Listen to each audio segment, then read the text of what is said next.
Alright, so as part of Zenless Zone Zero's best update so far, they have finally added a new endgame mode in the Deadly Assault mode.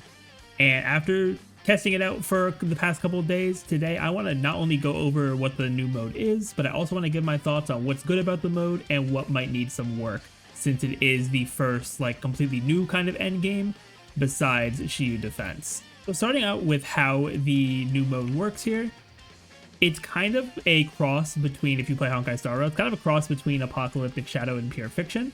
It has the Apocalyptic Shadow factor of having just bosses that you fight against, but while there are the stars as well, it also is point based. So you do want to try to get as high of a point total as possible to get the rewards. Now if we go into one of these here, it's going to show you that actually my webcam's in the way, hold up. You're going to see that there are 3 criteria for each of the stars. So for 1 star, you need 6,000 points. For the 2nd star, you need 14,000. And for all 3 stars, you need to hit at least 20,000 points for each fight.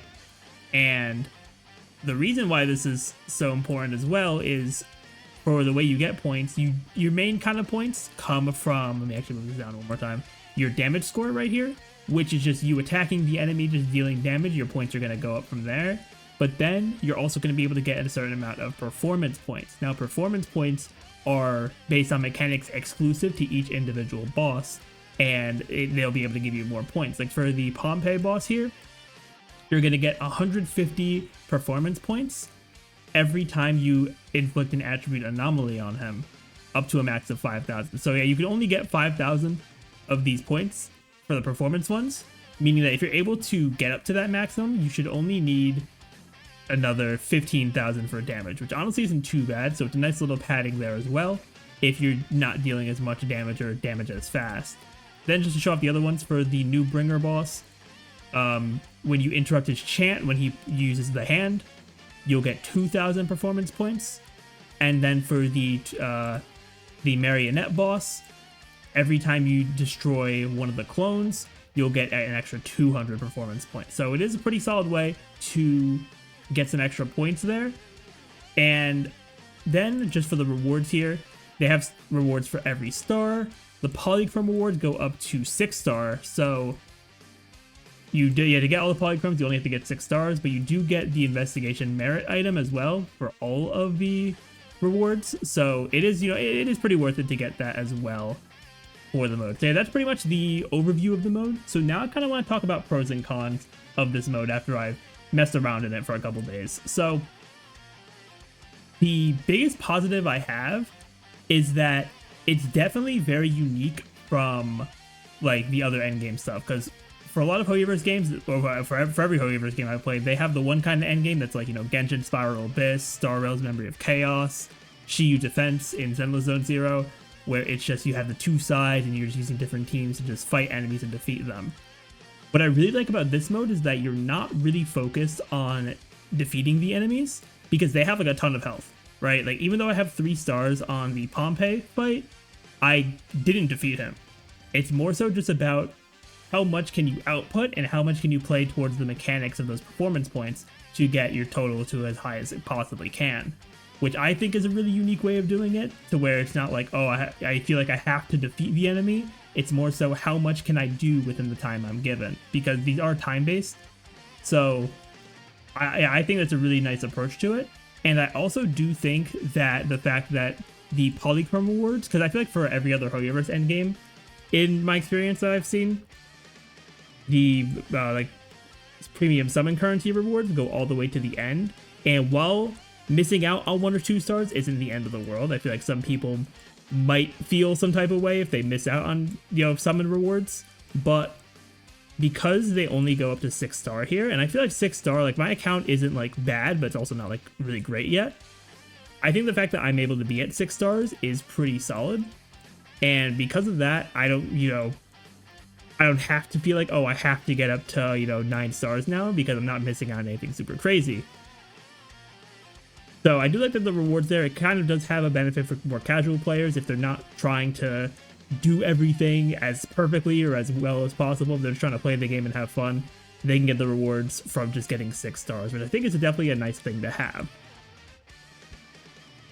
then just the one con I have with the mode is actually, it's funny enough because I talked about those rewards being good for casual players. I think that my one con with the mode also has to do with the rewards, because while it's good that more casual players can get all the rewards without having to get every single star in every single fight, it's also, I feel like, not as worth it in the long run for players who are either more hardcore or more like long-term players who have well-built accounts.